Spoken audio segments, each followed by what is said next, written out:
Здравейте, зрители на канала Екипировка и оръжие. В днешното видео ще представя сгъваемия нож Land 140, който е едно наистина впечатляващо съчетание между титан и стомана.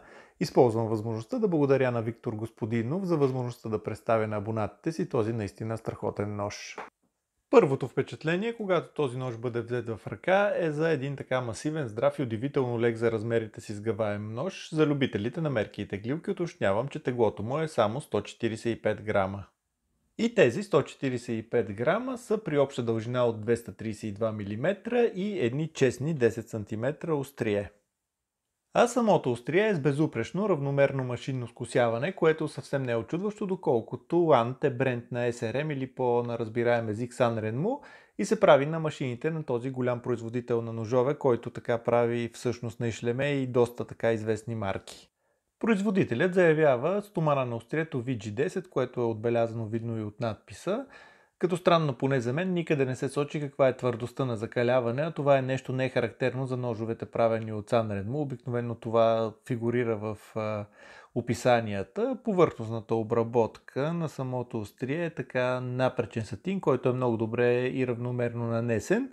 Относно това дали са използвали стоманата VG10 при изработката на този нож, нямам причина да се съмнявам. От Sanrenmo не лъжат, съответно и от дъщерните брандове няма така случай, в който да е установено нещо различно от изписаното. Високият плосък скос и перфектното двустранно машинно скосяване няма как да не водят до това. Режещия ръб, се опитам да ви го покажа, да е абсолютно равномерен от двете страни, отлично заточване фабрично, между другото, едно от най-добрите, които съм виждал на фабрични ножове. За любителите така на тънките скосявания ще спомена, че тук режещия ръб е точно 0,5 мм по цялата дължина, което е една чудесна предпоставка за отлични режещи способности на този изгъваем нож. Острието е с clip point връх, както може да видите, с 3,5 мм дебелина в основата, сравнително широко, и това му придава една хищна и агресивна визия. Просто целият нож изглежда така малко, как да кажа, файтърски, малко тактикъл. На мен лично изключително ми допада не само като външен вид, но и като функционалност. Както може да видите, линията, която е на режещия ръб, се намира така под линията на самата дръжка. Съответно може да вкарате по-голяма част от режещия ръб при работа, без преди това пръстите да опрат в повърхността. Това не мога да ви го пресъздам сега в момента преди тъгъл, от който снимам, но това просто е една така сравнително практична геометрия, която се среща по-често при кухненските ножове, но тук предвид така дизайна също така се е получило доста добре. Дръжката на ножа е от титаниева сплав TC4, която се отличава с висока корозионна устойчивост, здравина и еластичност. Това е най-използваната титаниева сплав в практиката. Като се почне от различни импланти и протези в медицината, мие се през самолети и космически апарат и разни части по спътниците и се стигне до супресори на оръжие. Така че това е един съвременен технологичен материал, който намира приложение дори в правенето на дръжки на ножове. На представения сгъваем нож Land 140 материалът TC4 е повърхностно обработен по технологията Stone Wash и трябва да се разгледа по тъгъл, за да се видят следите от CNC-то, което я е формовало. Другата идея върху подобна повърхностна обработка е да не оставят така мазни следи от пръстите, когато работите с този нож. Като удобство, ръкохватката е просто фантазия, абсолютно удобно ляга в ръката във всеки един хват, и в прав, и в диагонален, който е най-ползвания така, и също така в обратен. Абсолютно, колкото и да я стискате, не причинява никакъв дискомфорт някъде чувствате, че ви е къса, че ви е малка, все пак и ножът така въобще не е миниатюрен, бих казал. Добрите хора от Китай дори се сетили да загладят всеки един ръб по нея, както може да видите. И съответно, колкото и да я стискате, тя не причинява абсолютно никакво неудобство в ръката. Преди да видим как изглежда ножът отвътре, напомням на зрителите си да не забравят да сложат лайк, ако видеото им е харесало, и съответно, ако още не сте абонат, а пък тематиката на канала ви е интересна, чукнете бутона за абониране и камбанката до него, така няма да пропуснете, когато кача ново видео.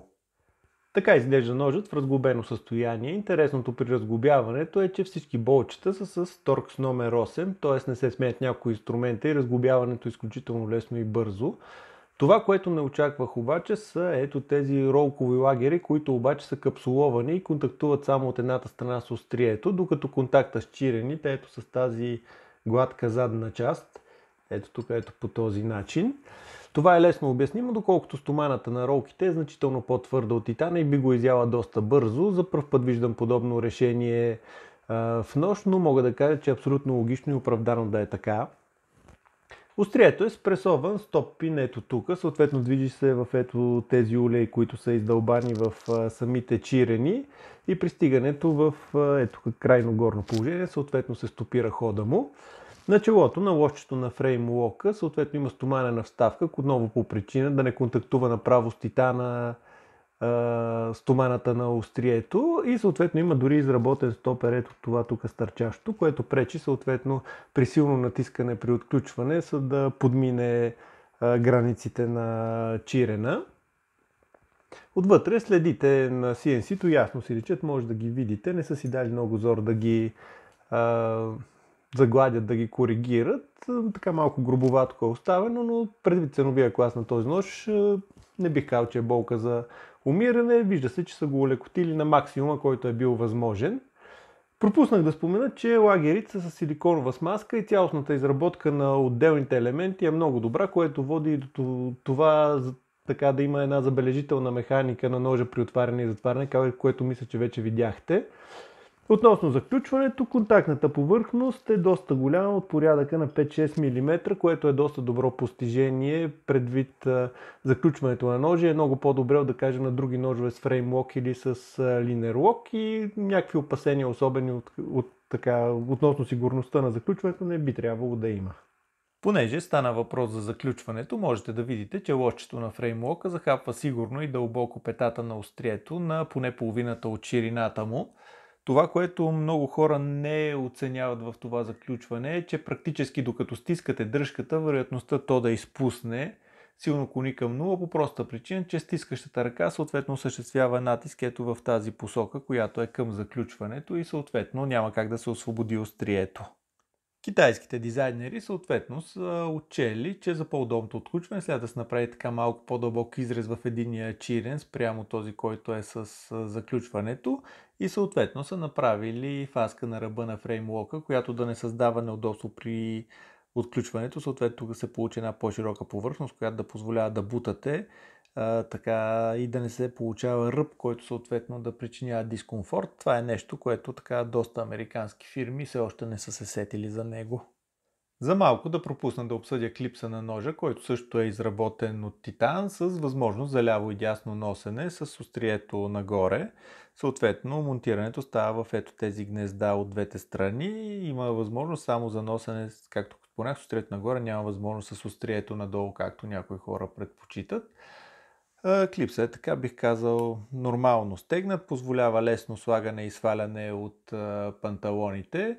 Ръбчетата му също са загладени и съответно, когато стискате ръкохватката, не само, че не причинява някакъв дискомфорт, а дори напротив добавя така една плътност на хвата.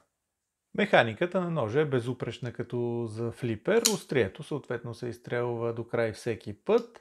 При затваряне пада под собствената си тежест. За това така безотказно отваряне роля играят както лагерите, които успяхте да видите, когато разглобих ножа, съответно и доста тежкото острие, което така има един много добър инерционен момент, когато се натисне флипера. Съответно, задържането там детента, който е направен много добре и бих казал, че механиката е наистина на много добро ниво. Бих казал, да, дори отлично. Ножът е просто страхотен, с отлична механика, отлична изработка, масивен, изцяло метален, нож за истински мъже, които нямат претенции към някой друг грам отгоре на острието, което носят в ежедневието си. Ножът има и два съществени недостатъка. Първият е, че беше пуснат в много малка серия от няколко стоти бройки, които изключително бързо свършиха в алито.